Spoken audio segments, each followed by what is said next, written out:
Well, hello, everyone, and welcome to a very special episode of Pathways to Perform. This episode features our next 5 guests in a new series that we call 5 on 5 in 5. And what we did was challenge our 5 guests to answer the same 5 questions in less than 5 minutes. So 5 perspectives on 5 questions in less than 5 minutes. And so to give you a little bit more insight about myself, your host, I'm going to answer these questions myself just to kick things off. So our very first question was, how do you define success? And for me, I define success, well, with the word happiness. Not to be confused with content. I truly believe that if you're fulfilled and you find joy, then you are successful. And so to me, that's happiness. Easy enough. Number 2, our question was really focused on the idea of teamwork. So much of our success is contingent upon the hard work and dedication of others, no matter what field you're in, whether it's sports, administration, running a company, or the performing arts. So much of it takes teamwork. And so I had asked about that and in regard to how that impacts your daily practice.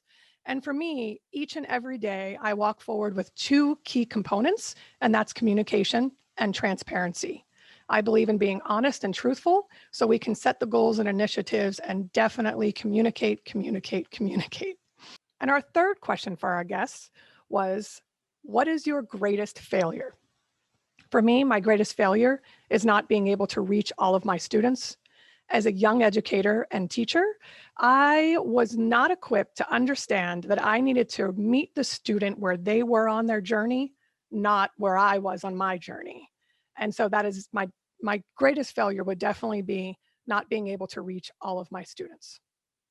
Our fourth question is, what are your outside interests and passions away from your career? For me, my outside interests and passions are hands down my family. My 2 boys, Jake and Jax, are my entire world. In addition to that, I love to cook. The creativity behind that just makes me so happy. I love TV. I love really good storytelling. I'm a TV and film buff all the way. I would definitely say that those are my outside interests and passions. And for our 5th question, it was, how do those outside interests and passions influence and inspire your daily life or your career? For me, it's pretty easy. Jake and Jax are my entire foundation. They are my inspiration. They are my everything. So they keep me going on a daily basis. I would say that TV and film inspire me. I love storytelling as an artist and choreographer. So those 2 definitely go hand in hand. Those are kind of in sync with one another. And so that was my 5 questions, and those are my 5 answers. I hope you enjoy this series as much as I do, and I hope you continue to stay with us through the next several episodes to come. Okay, so our first 5 in 5 is by NFL Superbowl Champion Jordan Whitehead. How do you define success? How do I find success? I would say it's different for everybody. It's about like what you feel you want to achieve. If you achieve something that you like have something set out for, then that's success for you. It doesn't have to be for everybody. Good answer. All right. So considering that you play on a team and so much of your success is dependent on the work of others, how does that impact your daily approach? So it's definitely, you learn early, for the veteran players, like how much they, for them to say they respect you, it goes a long way, just because you don't really have to be best friends with somebody, but like when you have your job to do and you're called for, like you just do your job. You don't have to do anything extra. So actually, football is the ultimate team sport. So you definitely have to have trust and loyalty to one another. So it definitely goes a long way. And once you respect somebody and have the respect, that's one of the best ones. Okay, and on the opposite side of that, what is your greatest failure, and what did you learn from that? I remember in high school, like my freshman year, catching a pass in the semifinal game to go to the championship, getting tackled on the 1-yard line.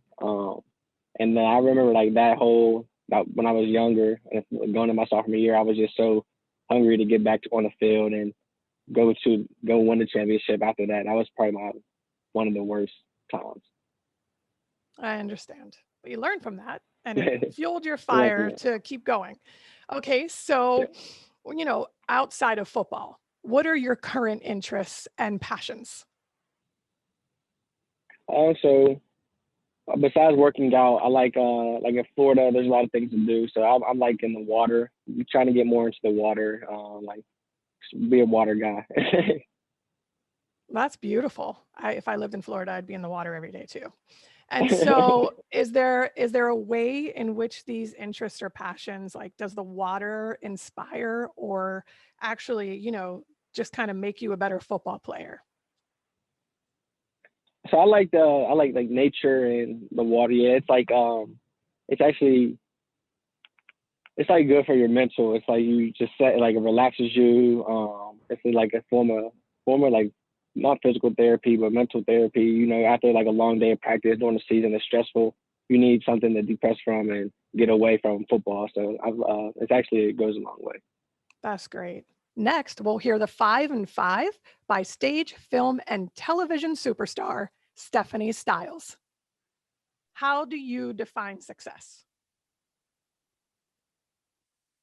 Happiness. When I am happy, I feel that that is a success. That's a very good question.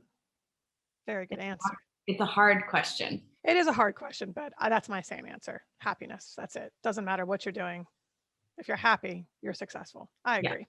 Okay, so considering that the performing arts productions are really a team effort, and your success is dependent on the really preparation and work of others, how does that impact your daily process?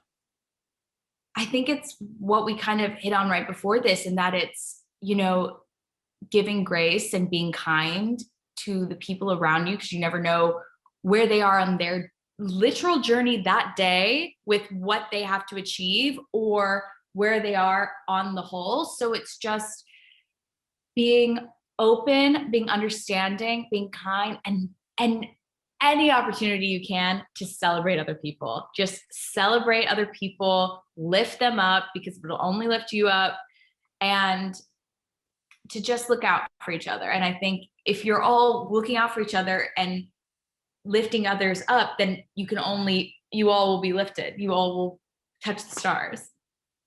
This is true. I love it. Okay, number 3. What is your greatest failure? And what did you learn from that? My greatest failure. Oh gosh, this is tough.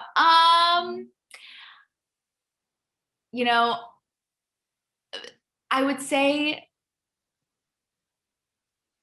just not being authentically myself. Anytime that I did something that compromised, whether it was like an artistic choice I wanted to make, or, even something that just like didn't feel authentically me. But you know what?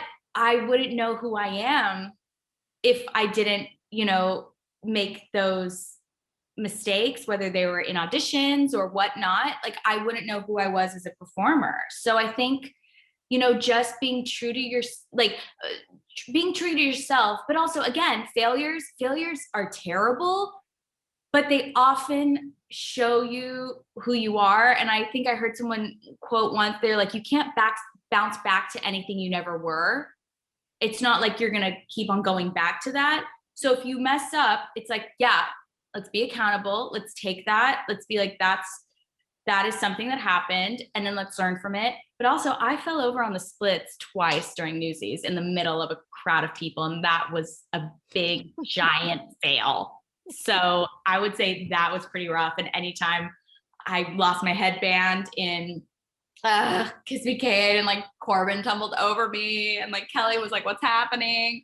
So, but all of those, I guess I wasn't authentic to myself in the moment and I messed up. And so, but we learn from those and we grow. Oh, that's a good answer. Hilarious. That's a great answer. That's the best answer. So what are some of your current interests and passions outside of the arts? Other than WandaVision, which is no longer on television because it is over. I'm so good. So obsessed. I love Disney and I love the Marvel Cinematic Universe and I guess television universe now. Mm-hmm. And I love, the people in my life, and I write a little bit for pleasure. And I also have started enjoying Manhattans. So those are some interests in my life right now. But yeah, like good stories, good people. Those are some of my things that I'm into right now. And Wonderful. yeah, I'm trying to think of anything else. Disney just operates a huge portion of my life. Yeah, and that's okay. I mean, every Friday morning we're excited for the new episode. It's brilliant. I It's know. masterful. Well, we have Absolutely Falcon and the masterful. Winter Soldier coming up, I so know. I can't wait. My boys have me I guess informed and obsessed simultaneously. I I'm have my so own proud personal of them. curators. We sit there and they tell me So what's proud. actually happening. It's fabulous. Yes, you're Amazing. proud. You're very proud right now. It is masterful. So how do these current interests and passions actually influence and inspire your profession? Which yours kind of goes in hand. It does. Yeah. And I think but that's something that what I've loved about Disney characters is that I feel like Disney characters, as well as, the properties of which they have bought, the franchises, Marvel, Star Wars, all these things, I believe that they really have characters that just like are so hopeful and give you so much hope. And I think that is huge for this time. And, I think especially with like Wanda and what is grief but not love persevering, like there's so many things that just really smart people write in movies that I watch and TV shows that I watch that help me be a more authentic performer, but also a more like hit me as a human in a way that I haven't been able to express. And I just love art for expressing things that resonate with us that we haven't even been able to express ourselves, as well as I just like love learning about like, oh, well then is Mephisto going to be the big bad of Doctor Strange and the Multiverse of Madness? Like my daily life is spent like Googling that. And I think, and writing has been really great in that I've been able to create while my forms of creation are kind of stunted. But yeah, so that's been really great. Next is pretty special. Please welcome Travis Williams, who is the president of the Pittsburgh Pirates. How do you define success?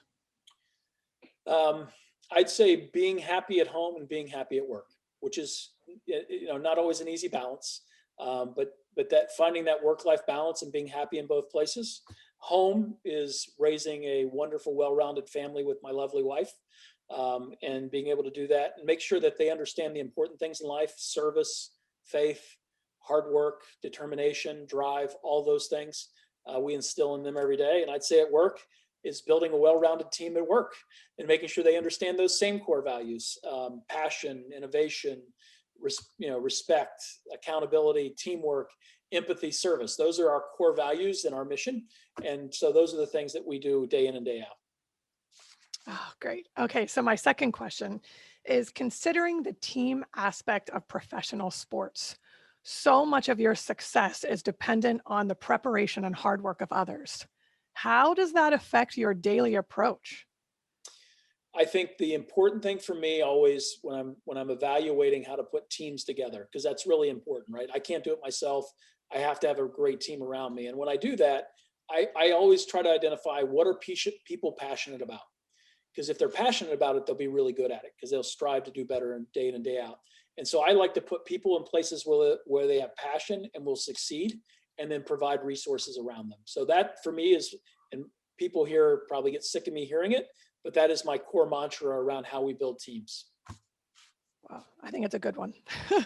So my third question is, what is your greatest failure and what did you learn from that? I honestly, and I think everybody'd lie if they said it, we all have lots of them. I probably can't name just any one individually.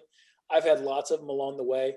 I think the key for me is that when you're failing forward. You're doing it because you made a good calculated decision on a risk that was well worth taking. It may not have worked, but you made the decision to do it. And most importantly, you're learning from it so that you don't recreate the mistake, right? Or the failure. Those are the key things. So fail forward and learn from it. Oh, that's great. And so, what are your current interests completely outside of what you do? What are your current interests and passions outside of being dad or being, you have so many responsibilities. Well, I was going to say, Kiesha, I think you know me well enough. I think family is one, Yeah, right? that would be number one, of course. I've got, a wonderful wife, as you know, Nikki, and I've mentioned her several times. We have 6 wonderful children. We've been blessed to have a large family. Neither one of us came from a large family. So the fact that we've been able to create a large family and just enjoy them, I've got age range from a senior in college all the way down through a 7th grader.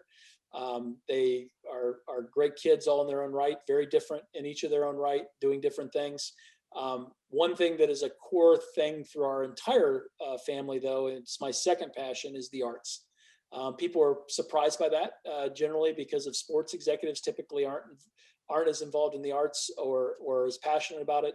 But I believe the arts bring so much to people's lives, right? It's not only a form of entertainment, but I think it teaches so many different life skills throughout it. The ability to get up and not be afraid to present, to get over your fears of being in front of others, to be able to practice the discipline of a craft, whether that's singing, whether that's dancing, whether that's acting, whatever it may be.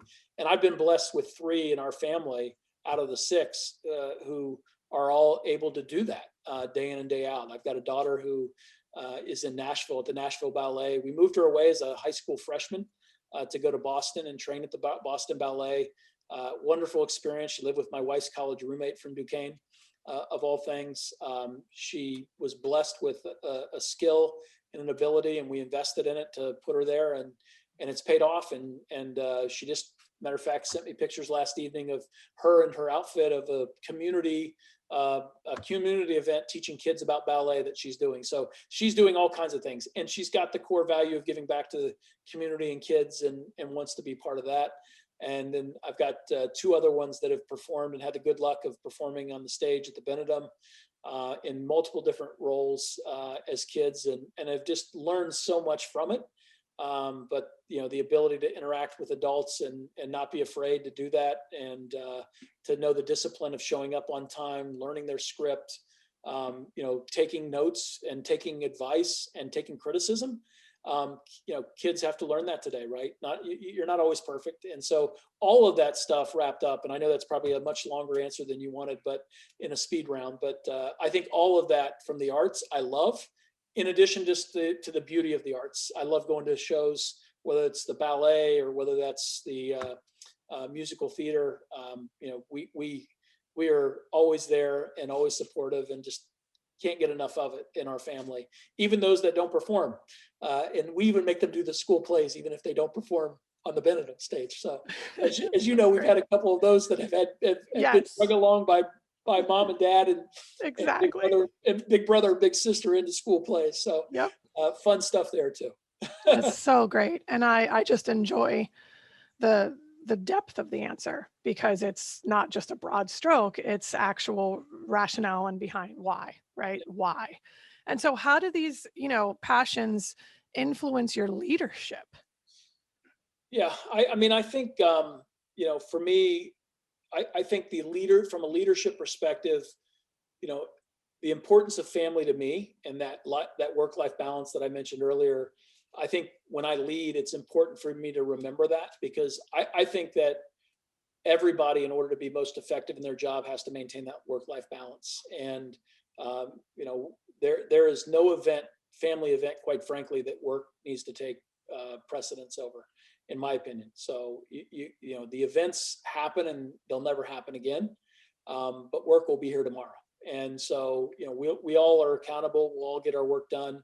But I think it's really important to always remember that. And I try to impress that upon everybody. And we try to really create a real work family atmosphere too. Like, we all know what's going on in our families. We all, regularly connect about that. My wife is texting new wives as they're moving into the Pirates family, and connecting with them and welcoming them to Pittsburgh if they're from out of the state. So we really try to embrace that, create that as part of our culture here. And that's important. And I think the other part is on the arts is, I think it's really important that we we in the sports and entertainment industry, while we think we do things really well, this continuous improvement piece that I was talking about earlier, we can always be better. And I think the arts do some things really, really well in terms of how they, the overall, what I'll call guest experience, right? The audience experience, and how can you put on a show, and what are things, I've gone to many different musical theater shows, or even little small plays at small playhouses, where I'll see an idea of how they created a stage environment and in a seating environment, and say, why can't we do that, where there's more interactivity with the set, with our sets, our field, right? How can we create that more interactive environment, that more experiential environment? I've seen where they've done lighting stuff, and I've come back to our game entertainment people and said, can we recreate something like this? This is like really cool how they did this. So I think the arts, for me, the enjoyment of the arts, for all the reasons that I mentioned earlier, I think the life skills that you can take away are important. But I also think, frankly, that some of the entertainment components that the arts bring, we in sports and entertainment can learn from it as well. So those are the real two takeaway things that inspire me from a leadership perspective, from both family and the arts. Our next guest to answer the 5 and 5 is Janine Sneed, who happens to be the VP of Customer Success with IBM's Technology Sales. Okay. How do you define success? That is it's extremely personal to every single person. Mm-hmm. I think success, I live by this notion of just 1% better every day. That if you were better than yesterday, you're doing okay. 1% better every day. By the end of the year, if you do the math, you're 37 times better in 1 year if you get 1% better every single day. Amazing. Of course you did the math there. Okay. I'll skip over the math part, but that's what makes the world go around. People like you, Exactly. people like me. Okay, I love it. You kind of touched upon this earlier, so the second question is really interesting. In any field, there's a misconception with young people. I think that they think it's all about them, their success, them singular stardom, whatever is in their mind about solo success, sorry. And so team collaboration, that's all it really is. And in your field, you talked so much about your team and collaborating.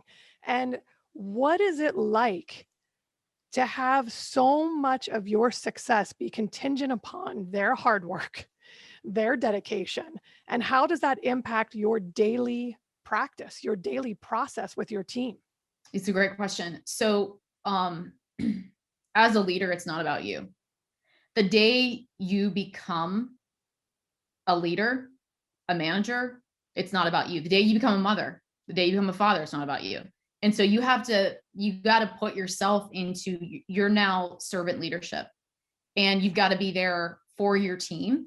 I do believe in setting some boundaries, like, I'm not going to start till 8 in the morning or 7 in the morning, whatever. Set some boundaries for yourself. You need time for yourself. I get that. You need time for reflection, planning. But as a leader, you're there for your team's success. As part of that, you're constantly coaching. If you're not giving feedback, coaching feedback to help your team, and I'm going to use this very carefully, be even better than they were yesterday, because it's about 1% better every day, you're not doing your job. And then if you're part of a team, it's not just about what you take, but it's about what you give. And what are you giving your team to be the best that they can be? Well said, my friend. Very good.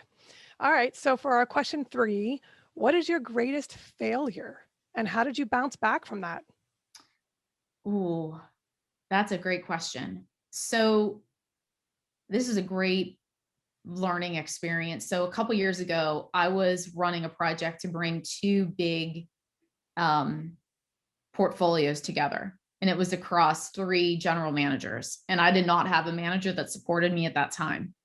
And the project did not go the way that I wanted it to go. It did not go the way anybody wanted it to go, because there was so much conflict. And I didn't have, my boss, I remember at the time, told me, people want you to fail. And I'm just like, what are you doing to help me not fail? Right. Exactly. So I got myself out of that and I went into a different role because I foresaw that the support system wasn't there, the structure wasn't there. There were too many agendas, and it just you feel it and you see it and you kind of live it and you're like, this isn't working. And so, you got to kind of be patient, but when you see a project has no hope and no support, maybe stop and pivot and go find something that drives your passion again. That's very, very important. Thank you for that. Thank you for sharing that. Yep. And so what are your current interests outside of IBM that you love so much and your job and all of the things that you normally do? What are your interests outside of that? You talked a little bit about podcasting and reading, certainly, but what else? Yeah. So great question. So I always say when I introduce myself, I'm a mother. So I'm a mother of 2 boys, Jackson, Maddox, 10 and 8, and they are wild and they are crazy. So I love spending my time with them.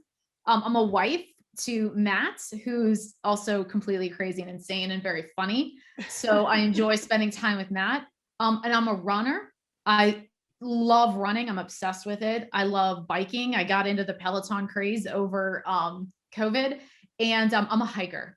So Matt and I love to hike in Asheville, hike all day, have some great craft beers at night. Those are the things that I love doing. That's beautiful. And so how do these interests and passions help you and help inspire your career and your work and your responsibilities?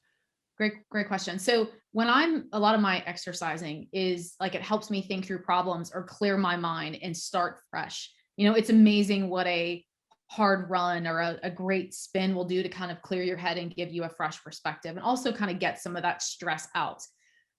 With my kids, it also keeps me in check. It's a responsibility, and I like seeing, my kids seeing that, hey, I'm a working mother and I've got, priorities, I've got accountability, I have responsibility, and this is the way that it's going to work. And that's all they've known. So I became an executive when my son Maddox was 6 months old and Jackson was 1.5 years old. So that they've only known a working mom, but they keep me in check and they keep me on my toes and they keep me real. They keep me humble. They keep me vulnerable. And last but not certainly least is David Hochoy answering our 5 and 5. He is the artistic director of Dance Kaleidoscope. How do you define success?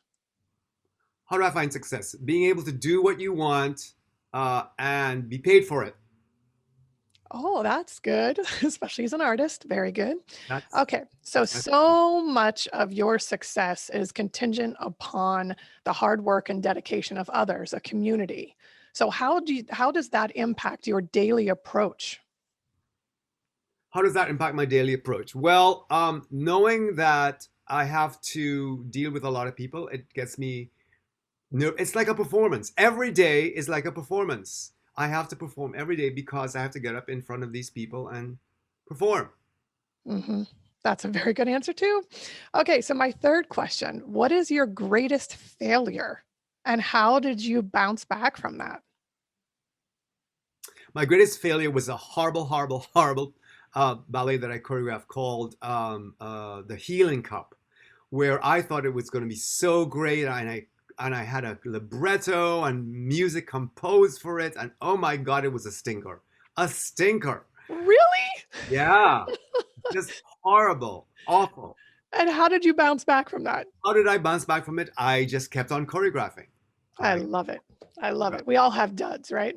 Oh, yeah. Of course. And so now my question is, what are your current interests and passions outside of the performing arts industry? So I'm very passionate about my cats. I have 2 cats, Cookie and Emmy. They run my life, and I'm very passionate about them. I have a little backyard that I love.